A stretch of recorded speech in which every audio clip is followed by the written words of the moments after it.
Bonjour à tous. Au cours des 2 dernières années, le marché du partage de voitures a augmenté de 25% dans notre pays.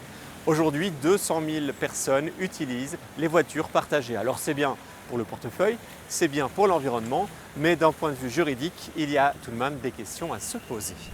Je m'appelle Renaud Van Bergen, je suis avocat spécialisé en droit des assurances. Je vis en couple et j'ai 2 enfants.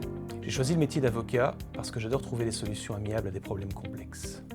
Si un utilisateur de voiture partagée cause un accident, que se passe-t-il ? La première chose à faire, c'est comme pour n'importe quelle affaire où il y a un accident.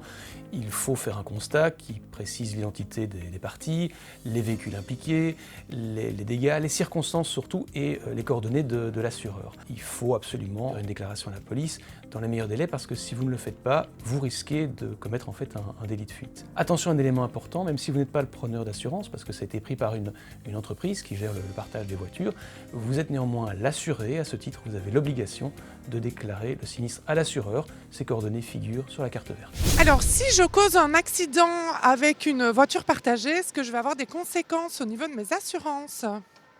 Alors oui, tout à fait.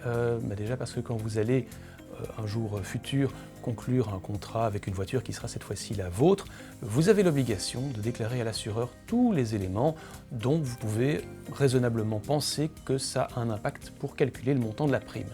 Et la première chose à avoir en tête, c'est effectivement votre sinistralité. Et si jamais vous vous disiez malicieusement, eh bien l'assureur ne sera jamais au courant de ce qui s'est passé, eh bien ce n'est pas vrai. Les assureurs ont des bases de données, ils se les échangent, ils ont le droit de le faire pour lutter contre la fraude. Et si un assureur apprend que vous lui avez menti dans le but de payer des primes moins importantes, il aura le droit d'annuler le contrat et de se retourner contre vous pour vous demander le remboursement de tous les décaissements qu'il a fait dans le cadre de l'assurance. Que doit faire un utilisateur qui va remarquer des griffes par exemple ou des dommages au véhicule qu'il s'apprête à utiliser ? Alors dans ce cas-là, il faut absolument déclarer immédiatement tout ce qu'on a pu constater, que ce soit des dégâts importants, les traces d'un accident, voire simplement des griffes, comme on dit en Belgique. Pourquoi ? Parce que ça veut dire que c'est la trace d'un ancien accident, et si la personne précédente ne l'a pas déclaré, eh bien ça risque de vous tomber dessus. Il faut donc se ménager la preuve que ce n'est pas vous qui avez été impliqué dans cet accident, qui n'avez pas causé ces dégâts au véhicule.